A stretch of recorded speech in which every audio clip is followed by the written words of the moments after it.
Class 9 subject math chapter 5 topic introduction to Euclid geometry. Dear student, as we know, Euclid's definition and axioms और postulates इसकी reading कर रहे हैं हम. तो इसमें सबसे पहले हमने डेफिनेशन ऑफ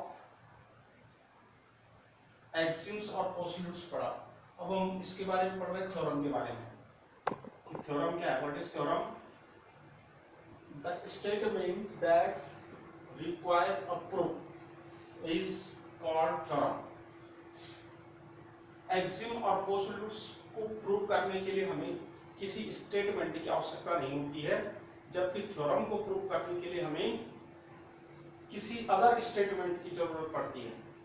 मतलब कुछ पॉइंट्स चाहिए हमें. थ्योरम को प्रूव किया जा सकता है, एक्सिम और पोस्टुलेट्स को प्रूव नहीं कर सकते, लेकिन थ्योरम को हम प्रूव कर सकते हैं.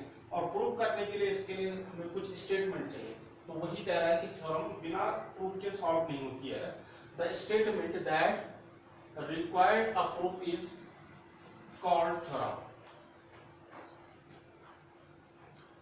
Establishing the truth of the theorem is known as proving the theorem. यानी इसको प्रूव करने के लिए हमें कुछ तथ्य चाहिए, कुछ पॉइंट्स चाहिए, और उसको हम कहेंगे थ्योरम. Euclid's Exim. अब इसमें यूक्लिड्स एक्सिम आ गई है जो अलजेब्रा में यूज होती हैं. Things which are equal to same things are equal to another things. कुछ ऐसी थिंग्स होती हैं जो एक दूसरे के इक्वल होते हैं. For example A B equal to C D. A B line जो है सी डी लाइन के इक्वल है and C D equal to E F है. तो सेवर है कि A B equal to E F होगा. ये स्टेटमेंट ये कह रहा है हमारे पास things which are equal to same things are equal to one another. अगर हमारे पास for example A B equal to C D है और C D equal to E F है, तो सेवन है कि A B equal to E F होगा. ये सी डी जो है सी डी के इक्वल है, तो ये एलिमिनेट हो जाएगा और A B equal to E F हो जाएगा. तो A B equal to E F. Second number है if equal are added to equal the whole are equal. किसी भी यदि इक्वल क्वांटिटी के साथ हम इक्वल क्वांटिटी ऐड कर दें तो उस पर कोई फर्क नहीं पड़ेगा. For example measure of angle A B C equal to measure of angle D F.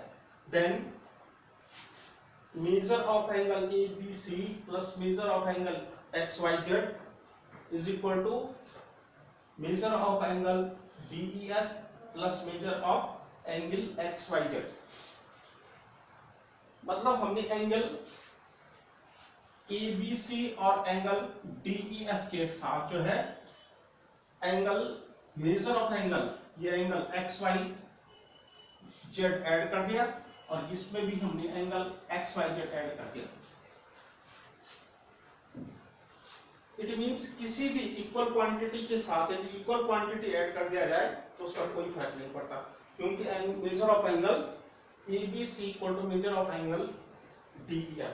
ये दोनों एंगल पहले से ही इक्वल है और इसमें हमने एंगल XYZ और एंगल XYZ ऐड कर दिया, तो इस क्वांटिटी में कोई फर्क नहीं पड़ा.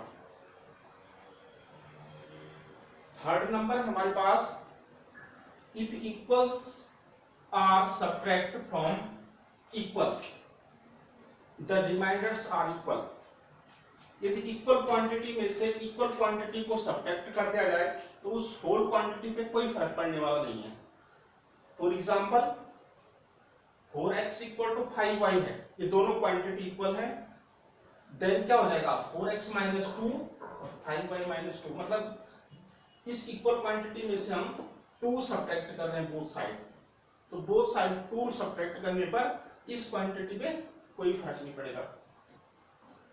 फोर्थ नंबर है the things which are coincide with one another are equal to one another.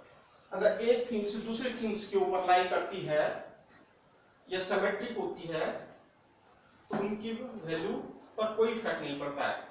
कोई भी पॉइंट, अगर एक पॉइंट दूसरे पॉइंट के ऊपर लाई करेगा तो उसकी लेंथ है जो, उसमें कोई चेंजिंग नहीं आएगा। Suppose for example if A B coincide with P Q, माने ए बी लाइन की जितनी लेंथ है उतनी लाइन जो है, उतनी लेंथ जो है पी क्यू की है,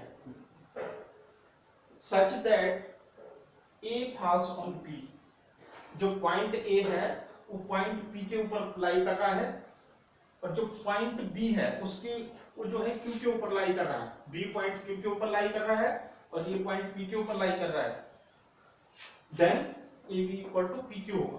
तो उनकी लेंथ इक्वल हो गया, ए बी की लेंथ जो है पी क्यू की लेंथ के इक्वल हो जाएगी। The whole is greater than the part,